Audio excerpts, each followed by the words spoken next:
Yes, welcome all in this class for state estimation. In the previous class, we were describing that for estimating the system states of any network, first of all, we develop the network model.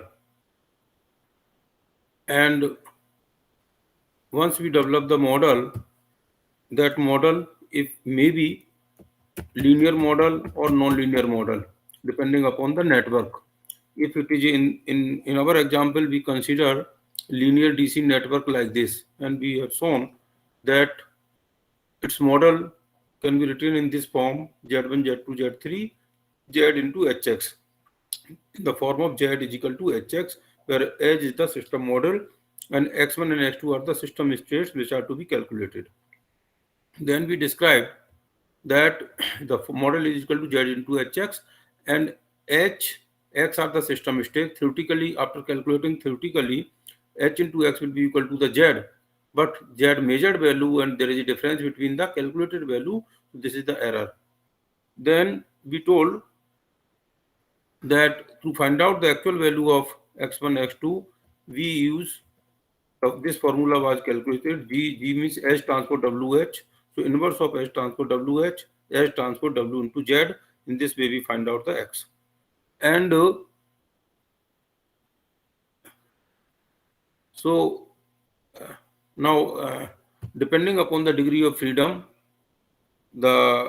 we calculate whether the result so calculated result obtained, value of the X1, X2 obtained, whether is there any, whether they are correct value or some bad data is available into that or not.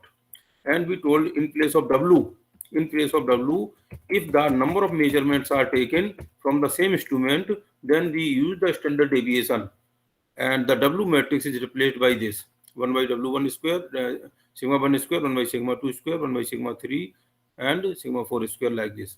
This is the sigma is the standard deviation for the first measurement, standard deviation for the second measurement, standard deviation for the third measurement, standard deviation for the fourth instrument's measurement.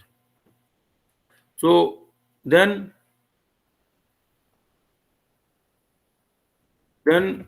if depending upon the chi-square table, we find whether is there any bad data available into that or not.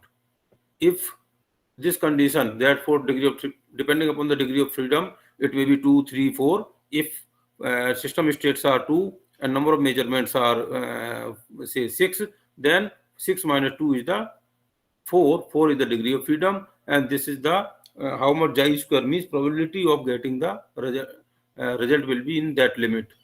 So if the objective function found to be greater than this, then there is bad data, and we know how to remove the bad data. Okay. Then bad data is removed, and finally, if the one of the measurement bad data removal means one of the measurement will be removed. Only we obtain X1, X2 with less than one measurements. Means in place of 4, say we will use the 3 measurements. So 4 we will use the 3 measurements. So that measurement is discarded. Now, so this was the linear system. Now, for example,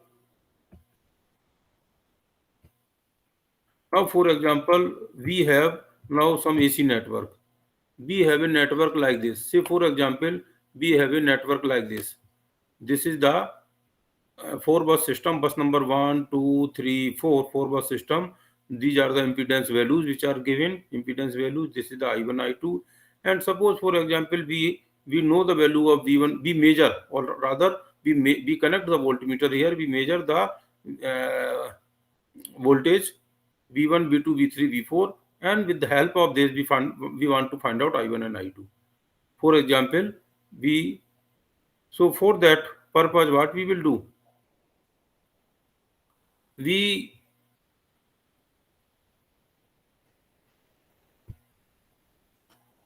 This example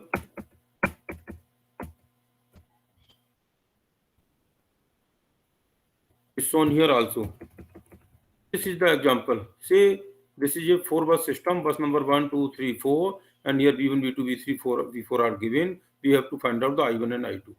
So what we will do, first of all, we have to develop, we have to develop the model, and that model will be the nothing but the equations which will be representing the system states with the network.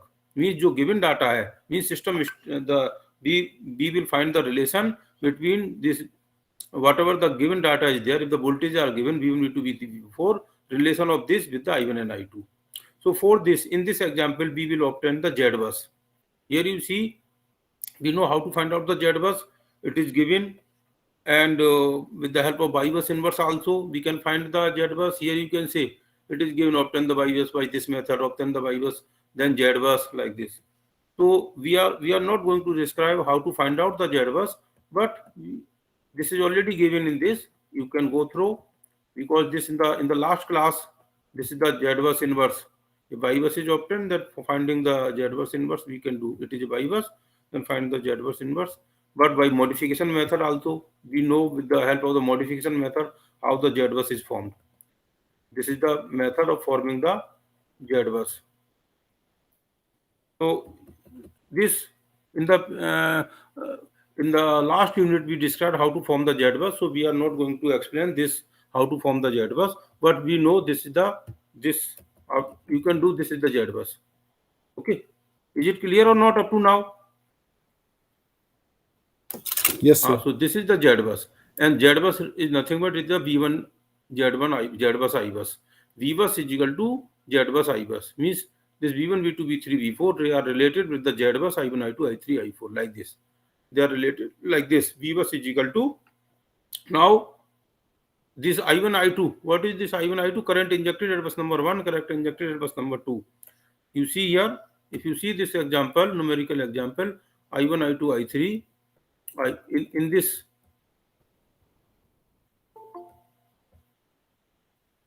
कौन है ये बार बार आ रहा है?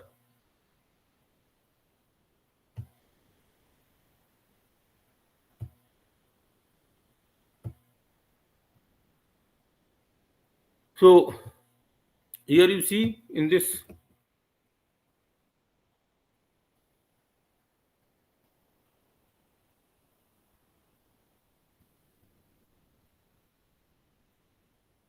this I1 injected current is the voltage by V1 by V1 by the impedance. You see this equation I1 is equal to V. What we have did here, इस equation को थोड़ा देखिए. This is the voltage and this is the impedance. यहाँ देखिए हमने voltage source को current source में convert किया. Here you see what we did here. We converted this voltage source into current source. If you convert this voltage source into current source, then V1 divided by Z1 will be the I1, this current injected I1 and I2 we obtained. So this is the Z relation. Finally we obtained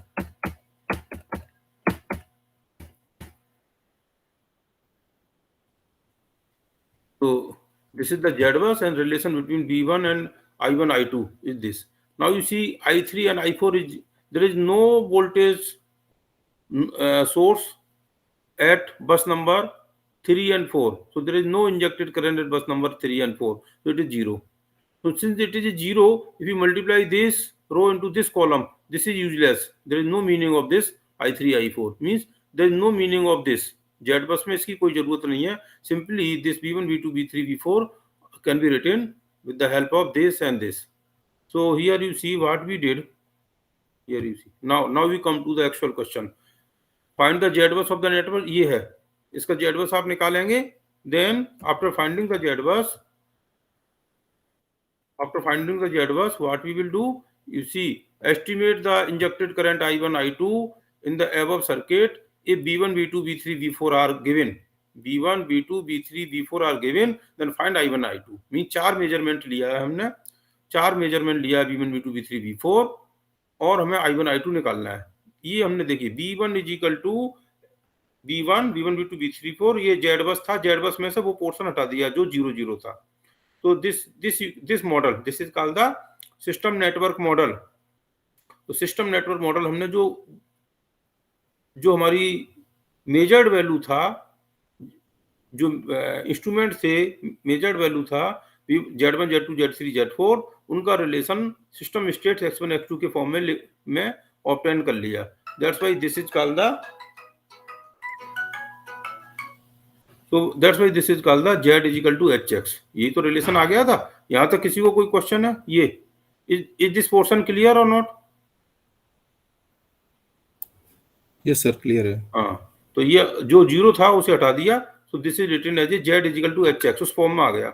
ये हमने Z बस से लेकर आए हैं. तो once we obtained this from that network, finally देखिए exam में क्या होगा. एग्जाम में इस टाइप का ये गिवन होगा. This network is given and the four values are measured. V1, V2, V3, V4 are measured. Find the I1 and I2 और estimate the I1 and I2. तो इससे हमने सबसे पहले इसमें Z बस बनाया. Z बस बनाने के बाद में और ये देख लिया ये हमारे Z है जो मेजर्ड वैल्यूज है, ये H है और ये I1 I2 निकालना है. I1 I2 के लिए formula already we studied this formula. I1 I2 will be the H transport WH का inverse H transport WZ. H is given, so H transpose you can write. ये H है, so it is H transpose. W weights is given 10 10 10 in each case. H is the same value. This is the H. This is the H transpose again. इसका multiply करेंगे H transpose. This is H transpose again W और Z1 Z2 Z3 Z4 this is given. Z1 Z2 Z3 Z4 are given. We can find I1 I2. Is it difficult or not? Difficult है कि नहीं है? Yes Viresh, simple है या difficult है ये? Mukul sir हो जाएगा, सिंपल हो जाएगा. देखिए इसमें कुछ है ही नहीं. ये सिंपली H गिवन है और W गिवन है. ये सबका मल्टीप्लाई करके I1 I2 निकलना है. एक ही तो है ये. अगर आप मैटलैब में करेंगे तो एक कमांड लेना पड़ेगा. सिंपली दिस कमांड आप H की वैल्यू एंटर करेंगे, H इज मैट्रिक्स, W की वैल्यू एडमिट करेंगे, W इज मैट्रिक्स और ये इक्वेशन लिखेंगे. इसको मल्टीप्लाई करके ये लिखेंगे तो ये I1 I2 ऑटोमेटिक एक ही कमांड में आ जाएगा. ओनली थिंग इज केवल हमारा जो नेटवर्क था, only thing is exam this network is given. From this network we will find out this system model. ये इसके लिए Z बस बनाया है. Z बस बनाएंगे, उसमें से I3 I4 is not there, सो उसको रिमूव कर देंगे तो V is equal to H into X आ जाएगा. I hope it might be clear to you. Nitin clear है? Yes sir. हाँ, अब इसमें करना क्या है, जब आप इसको निकाल लेंगे, जब आप इसको I1 I2 निकाल लेंगे, फिर आपको देखना है वेदर इसमें डिग्री ऑफ फ्रीडम कितना है. What is the degree of freedom in this case? Nitin बताना.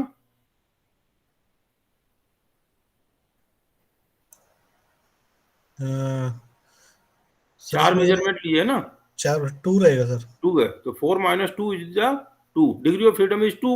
तो 2 डिग्री ऑफ फ्रीडम और जाई स्क्वायर की वैल्यू 0.01 के लिए आप देखेंगे whether is there and wet data is there और नॉट.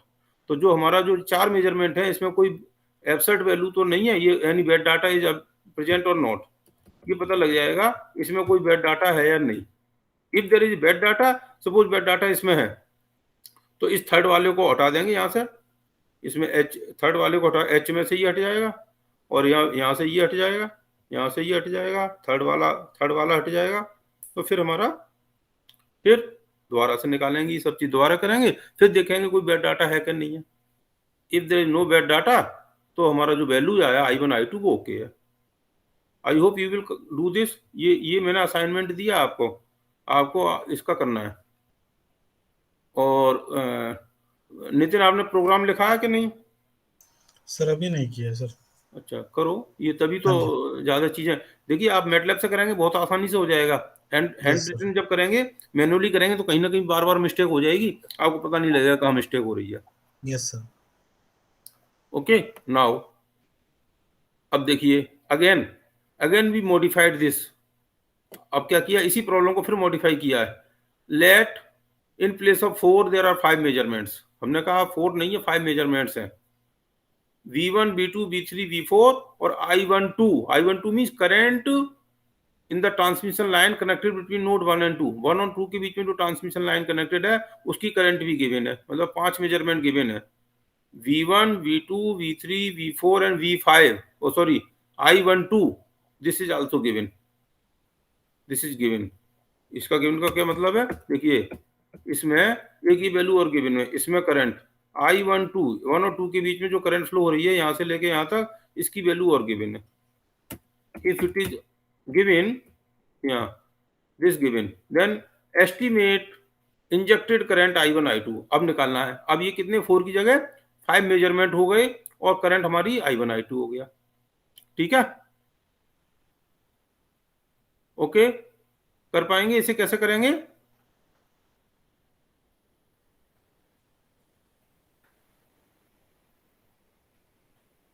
नितिन, कर पाएंगे? सर देख रहा हूँ सर अभी सोच रहा हूँ. नहीं, उसमें 4 था, इसमें 5 है. Yes sir. तो क्या क्या मिस्टेक, क्या प्रॉब्लम है? कुछ नहीं सर. देखिए, उसमें प्रॉब्लम, कुछ प्रॉब्लम नहीं है. ये था ना V1 V2 H into H था ना, ये 4 V1 V2 V3 V4 और ये H और ये X1 X2 था. हाँ, अब केवल एक और आ गया, I12 करंट आ गया. तो हमें I12 की करंट के लिए इक्वेशन तो लिखना पड़ेगा ना. यस ये सर. तो वोल्टेज की इक्वेशन थी, करंट की इक्वेशन है. तो I12 current between the current in the transmission line connected between node 1 and 2, उसके बीच में V1 माइनस V2 X12. ये तो फॉर्मूला होता है. Current I equal to VY X ही तो होता है. Yes sir.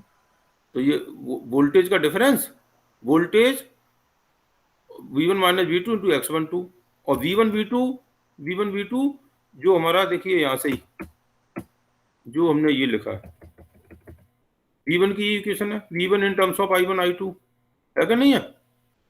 Yes sir. V1 equal to this and V2 equal to this in terms of I1 I2. तो यहाँ लिख दिया V1 की, ये V1 है, V1 की जगह ये वैल्यू I1 I2, V2 की वैल्यू ये I1 I2. I1 I2. So I12 will be in terms of I1 I2 divided by X reactance 0.4. तो ये हमारा I12 इजिकल टू दिस.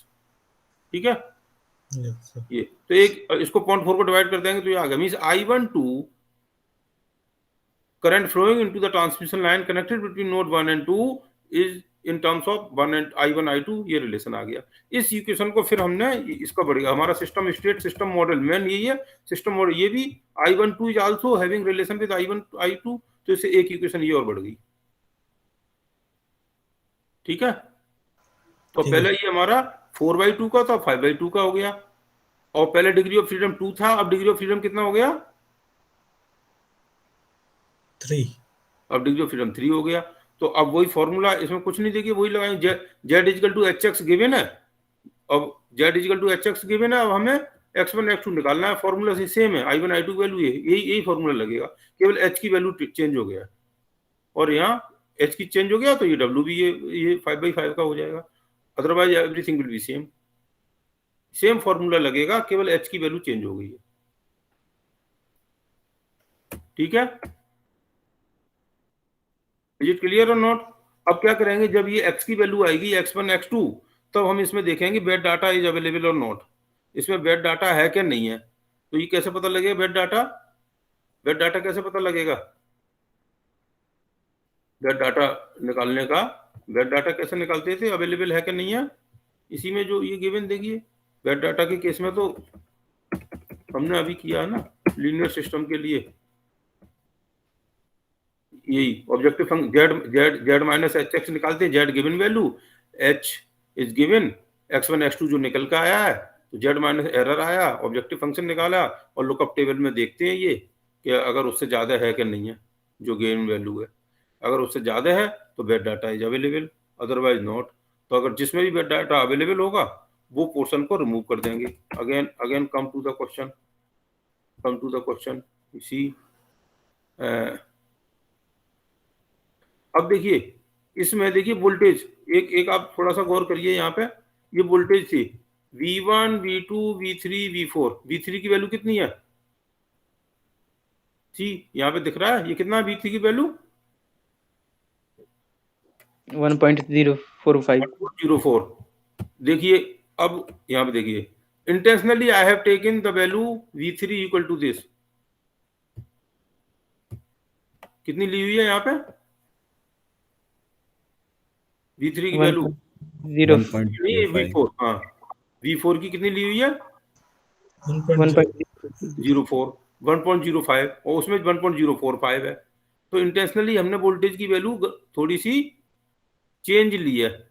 तो जब हम इसे सॉल्व करेंगे तो इसमें बैड डाटा मिलेगा। मीन्स जो ऑब्जेक्टिव फंक्शन करके देखेंगे लुकअप टेबल में, तो उसकी वैल्यू जो नॉर्मल गिवन वैल्यू है उससे ज्यादा आएगी, then we can say there is bad data. तो बैड डाटा है हमने इसमें लिया था, तो फोर्थ वाला इसकी वैल्यू ज्यादा आएगी ये।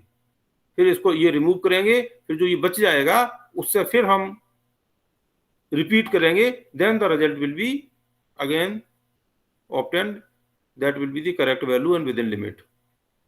Is there any doubt in this? अब तक जो बताया उसमें कोई डाउट है? No sir.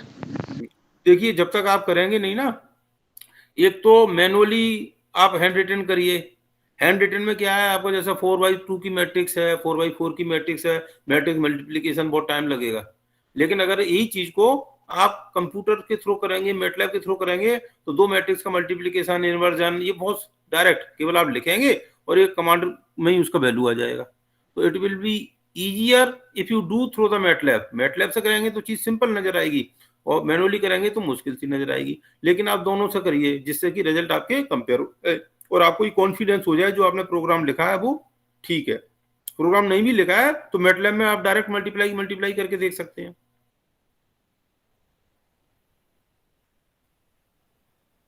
तो इसका एक तो प्रोग्राम लिखेंगे, प्रोग्राम में देखिए कुछ कितना सिंपल प्रोग्राम है। प्रोग्राम तो आपका बहुत सिंपल होगा। सिंपली आपको ये इक्वेशन है, प्रोग्राम है, give the value of h, give the value of w and give the value of z। तीन इनपुट गिवन है और आप ये एक इक्वेशन लिखेंगे मैटलैब में और आपका x1 x2 आ जाएगा। ओनली थिंग h आपको एंटर कराना है, ये सब चीजें एंटर कराना है। फिर आपको देखना है, फिर ये प्रोग्राम लिखने के लिए एक तो ये बात हो गई। दूसरा फिर आपका ये z माइनस एच एक्स जो अभी निकल के आया है, h ऑलरेडी यू नो, तो ये थ्योरेटिकल वैल्यू एच एक्स आ गई, ये गिवन वैल्यू आ गई, तो ये एरर आ जाएगा ये। और ये एक इक्वेशन लिखेंगे, ये ऑब्जेक्टिव फंक्शन निकल आया, e1 e2 e3 e4 is non, तो इनका स्क्वायर मतलब E square into W into E square. इसको भी आप मैटलैब में लिख सकते हैं, डब्लू इंटू ई स्क्वायर, तो ये आ जाएगा। और इसका समेशन ऑल सभी एलिमेंट्स का जब समेशन करेंगे तो आपका ये वैल्यू आएगा। ये वैल्यू फिर लुकअप टेबल में आप चेंज कर देख लेंगे। लुकअप टेबल में इसको आप देखेंगे वेदर उतने डिग्री ऑफ फ्रीडम आप कैलकुलेट कर लेंगे डिग्री ऑफ फ्रीडम के लिए, और 0.01 के लिए उस लास्ट कॉलम के कंपैरिजन में अगर वो ज्यादा है तो बैड डाटा है तो जो वैल्यू इसमें हाईएस्ट हो उसे रिमूव कर देंगे, रिमूव करके फिर रिपीट कर देंगे। बस इतना काम करना है आपको। तो I don't think there is any difficulty in this. If you feel some difficulty in this you can ask now, अभी पूछ सकते हैं आप।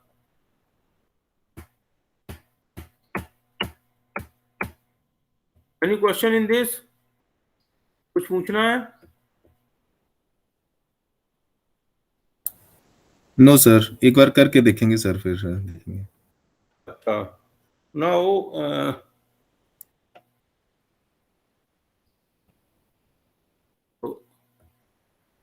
अभी तो ये सिंपली हमारा एसी सर्किट के लिए हुआ, वो डीसी सर्किट के लिए था, ये एसी सर्किट के लिए था। एसी सर्किट में भी आप देखिए हमने कोई सिंपलीफाई कर R plus J X resistance नहीं लिया, सिंपली एक्स लिया हुआ रिएक्टेंस। तो एक तो वो क्वेश्चन हो गया, तो ये सिंपलीफाई हो गया। नाउ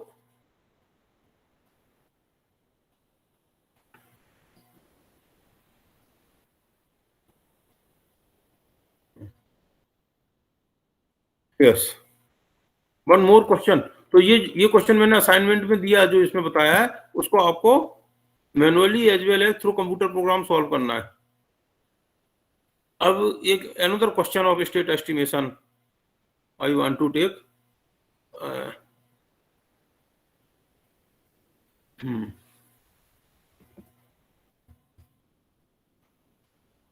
देखिए now you see, now come to the power system. अब हम धीमे धीमे करके क्या कर रहे हैं, वो जेड बस लिया था वही पावर सिस्टम का प्रॉब्लम था, ये भी पावर सिस्टम का प्रॉब्लम है। उसमें जेड बस बना लिया था, इसमें हो सकता है जेड बस की जरूरत नहीं पड़े। Simply slowly and slowly we are moving to the power system and slowly to the complicated system.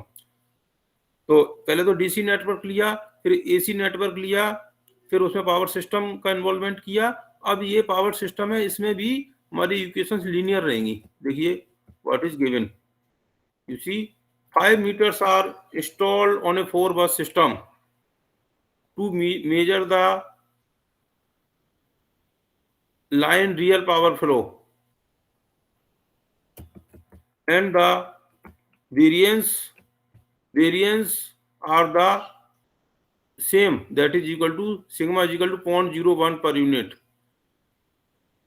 and xi is the reactance of the line। देखिए ये पावर सिस्टम नेटवर्क है, 4 बस सिस्टम, जिसमें 1 और 2 के बीच का रिएक्टेंस x12 पर यूनिट में है, 1 और 3 के बीच का रिएक्टेंस x13 ये गिवन है। और ये गिवन क्या है, line flows are given. Line flows mean power between 1 and 2, node 1 से 2 के बीच में जो पावर फ्लो हो रही है that is called as Z1। P12 is the, इसका नाम हमने दे दिया Z1।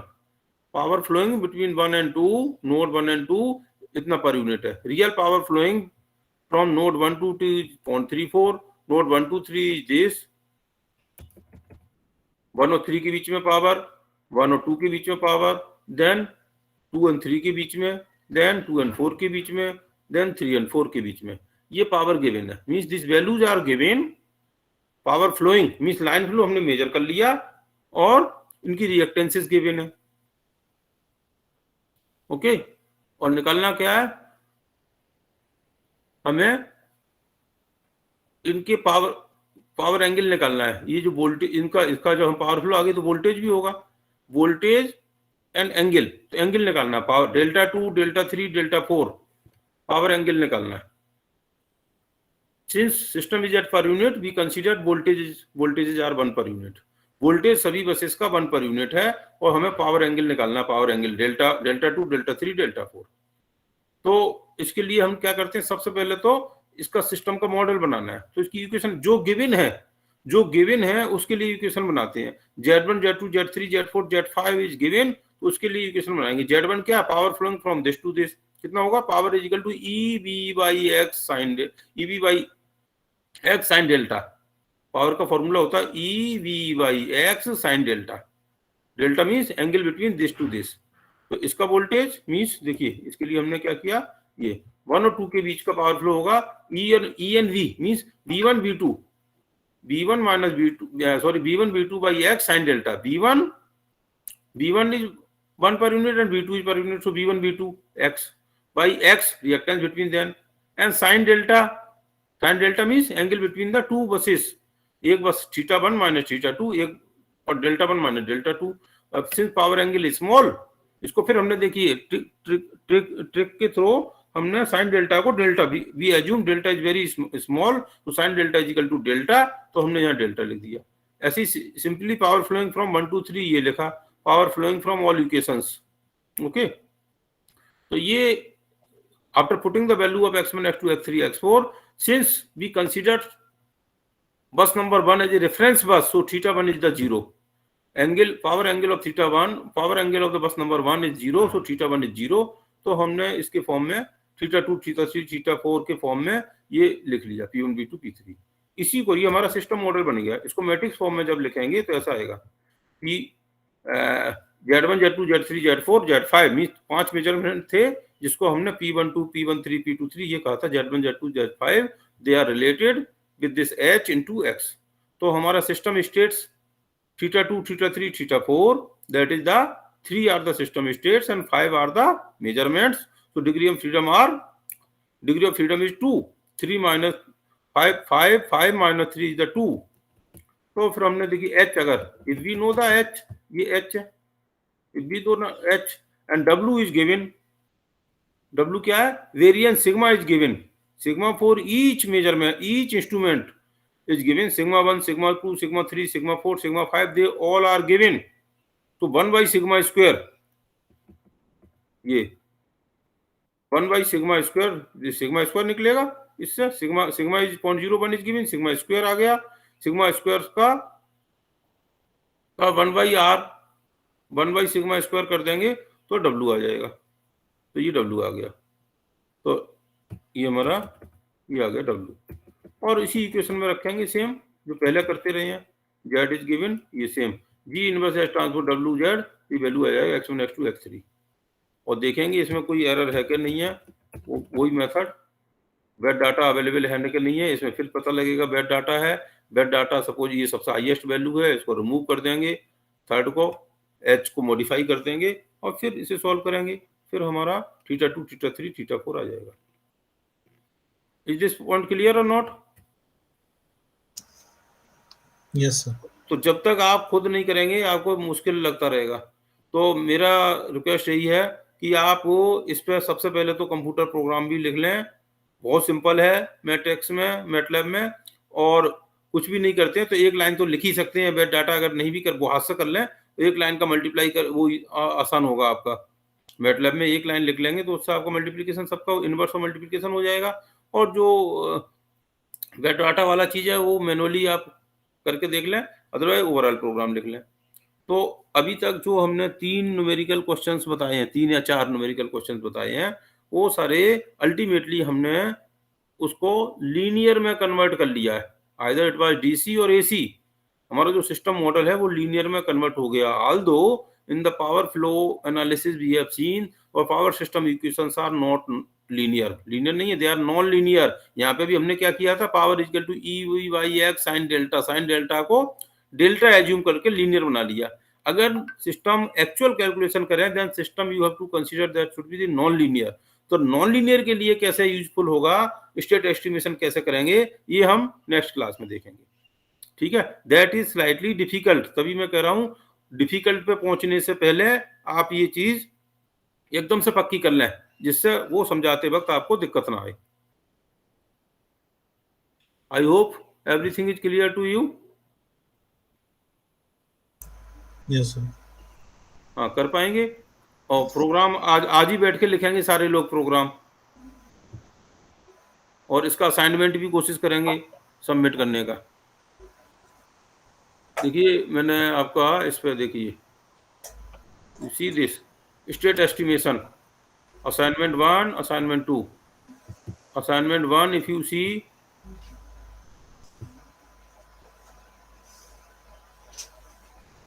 ये वही क्वेश्चन है सेम h, और ये z is there 1 2 3 4 h and z, this is given, compute the weight limit square। तो ये Z1 Z2 Z3 आप उसमें बुक में देख लेना जो मैंने किया है, h है तो इसमें देयर शुड बी 4 मेजरमेंट ना, तो यहाँ एक और वैल्यू कुछ था वो आप देख लेना, उससे निकलेगा। फिर ये रहा, हाँ इसका मॉडल ये था, इसका मॉडल डेवलप करें वही थेवेनिन्स वगैरह के लेके जैसे हमने मॉडल डेवलप किया था, मॉडल डेवलप किया है, उसके बाद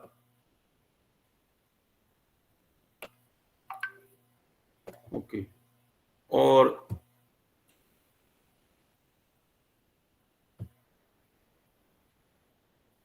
ये हो गया ना, इसका मॉडल डेवलप करेंगे, इसका मॉडल डेवलप करेंगे तो क्या हो रहा है,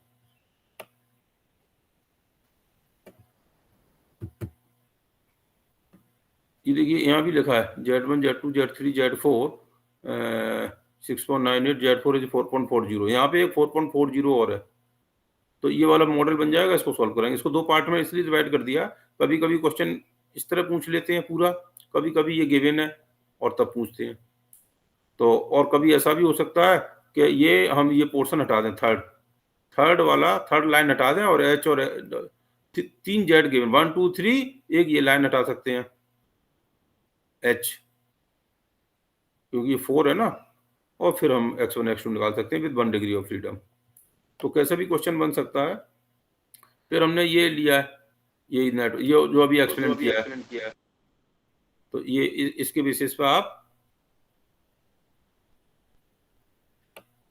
ये सॉल्व करेंगे। अच्छा, वन मोर क्वेश्चन। देखिए, एक ये क्वेश्चन और है, इसको जब आप कंप्यूटर प्रोग्राम लिख लेंगे तब आप इसे कर पाएंगे। ये शॉर्ट सर्किट स्टडीज में जो आपने सॉल्व किया है उसको हमने स्टेट एस्टिमेशन में कन्वर्ट करके लिखा है। तो एक ये क्वेश्चन है, और एक असाइनमेंट ये जो अभी अभी अभी क्लास में बताया, असाइनमेंट नंबर ये अभी बताया, इसका जेड बस निकालें और ये मेजरमेंट है, देन I1 I2 निकालें, फिर ये मेजरमेंट है तो I1 I2 निकालें। तो this is about the about the numerical questions on state estimation.